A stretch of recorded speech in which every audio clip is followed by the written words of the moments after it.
Hi అందరికీ welcome to our channel. మనం చేసే recipe Telangana style mutton curry అండి. తెలంగాణ అనేది బాగా ముదురు పోతులు కోస్తారండి. సో అందుకనే నేనైతే కుక్కర్లో వేసాను. కుక్కర్ పెట్టుకొని కొంచెం ఆయిల్ వేసుకొని దాంట్లో ఉల్లిపాయ పచ్చిమిర్చి వేసుకొని బాగా వేపుకున్నాక కొంచెం అల్లం పేస్ట్ కూడా వేసుకొని బాగా పచ్చివాసన పోయేదాకా వేపుకోవాలి. అలాగే వాష్ చేసి పెట్టుకున్న మటన్ కూడా వేసుకొని బాగా కలుపుకోవాలి. ఒక 10 మినిట్స్ దాకా ఇట్నే వదిలేయాలండి. దాంట్లో మటన్లోంచి మొత్తం వాటర్ వస్తాయి. ఇలా వాటర్ వచ్చినాక కొంచెం దాల్చిన చెక్క 2-3 లవంగాలు వేసుకొని బాగా మిక్స్ చేసుకొని పసుపు కారం ఉప్పు కూడా వేసుకొని బాగా మిక్స్ చేసుకోవాలి.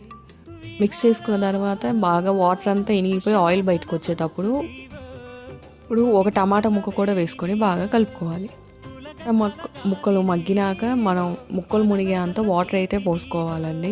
తర్వాత కుక్కర్ మూత పెట్టుకొని 5 to 6 విజిల్స్ అయితే రావాలండి. 6 విజిల్స్ వచ్చినాక నేను చూపించిన విధంగా బాగా ఉడకద్దండి. లాస్ట్లో మన ఇంట్లోనే నూరిన మటన్ మసాలా అయితే వేసుకున్నాను నేను. బాగా కలుపుకొని లాస్ట్లో కొత్తిమీర వేసుకొని వేడివేడిగా సర్వ్ చేసుకుంటే మటన్ కర్రీ రెడీ. ఈ కర్రీ రైస్ లేక కానీ చపాతీ లేక కానీ చాలా టేస్టీగా ఉంటుందని మీరు కూడా ట్రై చేసి కామెంట్లో ఎలా ఉందో చెప్పండి. And please like and subscribe friends. Bye అందరికీ, మళ్ళీ కలుద్దాం.